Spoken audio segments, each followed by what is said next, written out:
Shalom, Assalamualaikum. Om Swastiastu, Namo Buddhaya, salam kebajikan bagi yang menonton video ini.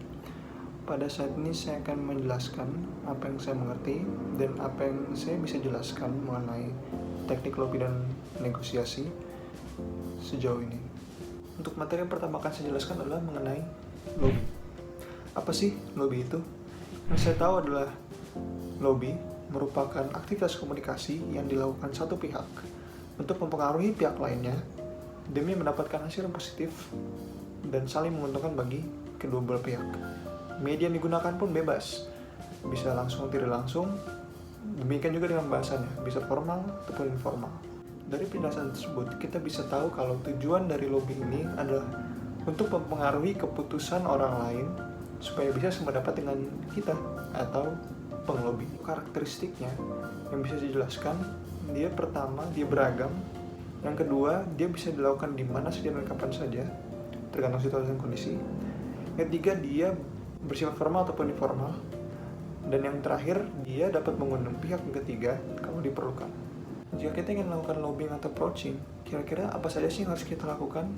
Saya rangkum jadi 5 poin penting. Yang pertama adalah kita harus mempersiapkan diri dan mental kita.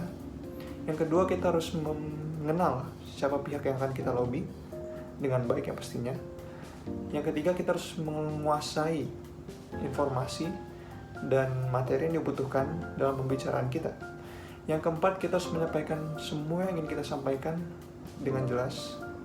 Dan yang terakhir, harus tetap berantusias dalam membawakan bahan pembicaraan. Contoh lobbying yang paling sederhana yang bisa saya pikirkan adalah di saat kita minta uang kepada orang tua kita.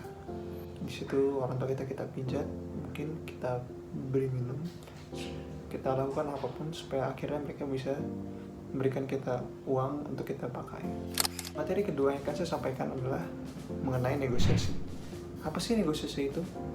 Yang saya tahu, pada dasarnya negosiasi itu adalah proses komunikasi tawar-menawar yang dilakukan dua belah pihak untuk mendapatkan satu kesepakatan. Tujuan dari negosiasi itu sendiri, kalau bisa saya rangkum menjadi 3 hal. Yang pertama, dia dilakukan untuk menyelesaikan permasalahan. Yang kedua, dia dilakukan untuk yang pasti mencapai satu kesepakatan. Dan yang terakhir, dia digunakan untuk meraup keuntungan. Negosiasi kira-kira apa sih manfaatnya?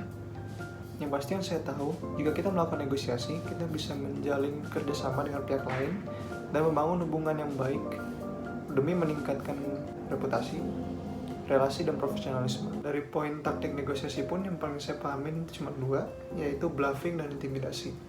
Bluffing ini yang saya tahu, sang negosiator melabui lawannya dengan cara membuat distorsi pada kenyataan yang ada dan membangun suatu gambaran yang tidak benar pada lawan bicaranya, sehingga lawan bicaranya terasa kebingungan dan panik. Untuk intimidasi, yang saya tahu taktik ini digunakan jika salah satu pihak mengancam pihak lainnya untuk menerima tawaran yang pihak lain berikan dan terus menekan konsekuensi yang akan diberikan jika penawaran tersebut ternyata ditolak. Nah, untuk contoh negosiasi yang pernah saya alami sendiri dan yang saya tahu adalah saat kita melakukan ujian, kita meminta teman kita untuk memberikan jawaban di pelajaran yang tidak kita kuasai, dan sebagai gantinya kita memberikan dia jawaban untuk pelajaran yang tidak dia kuasai. Disitulah terjadi negosiasi, terjadi kesepakatan yang menguntungkan kedua belah pihak. Dan untuk materi terakhir yang akan saya jelaskan adalah materi mengenai diplomasi. Untuk diplomasi yang saya tahu itu adalah urusan atau penyelenggaraan perhubungan antara dua negara atau lebih. Tujuan untuk diplomasi itu sendiri adalah yang pasti memenuhi hubungan diplomatik antara satu negara atau lebih, yang atau dinamakan bilateral atau multilateral. Hubungan diplomatik tersebut bisa berupa urusan politik, urusan ekonomi, hukum, dan lain-lain. Dan berikut untuk metode diplomasi yang diketahui ada 2, yaitu diplomasi track 1 dan diplomasi track 2. Diplomasi track 1 ini menghubungkan pemerintah dengan pemerintah, bersifat rahasia dan biasa digunakan untuk menghentikan suatu konflik atau pertikaian. Diplomasi track 1 ini mempunyai peran yang sangat penting untuk menjaga perdamaian antara satu negara dan negara yang lain, antara satu pemerintahan dan satu pemerintahan yang lain. Sedangkan untuk diplomasi track yang kedua, yang menghubungkan antara pemerintah dan rakyatnya, atau biasa disebut dengan diplomasi publik, didefinisikan sebagai upaya untuk mencapai kepentingan nasional suatu negara melalui pengertian, melalui pemberian informasi, dan menginfluensasi warga negara asing.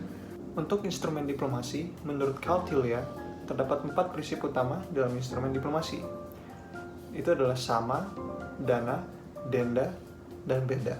Maksud dari keempat instrumen diplomasi, 4 prinsip utama instrumen diplomasi yang diberikan oleh Kautilya adalah perdamaian atau negosiasi, memberi hadiah atau konsensi, menciptakan persisian, mengancam, atau menggunakan kekuatan nyata.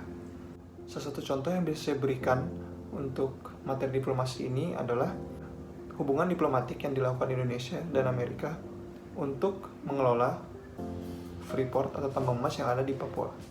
Demikian materi-materi yang bisa saya sampaikan dan saya jelaskan dan saya mengerti selama saya belajar teknik lobby dan negosiasi sejauh ini, dan kiranya apa yang sudah saya sampaikan bisa dimengerti dan tersampaikan. Shalom, assalamualaikum, Om Swastiastu, Namo Buddhaya, salam kebajikan.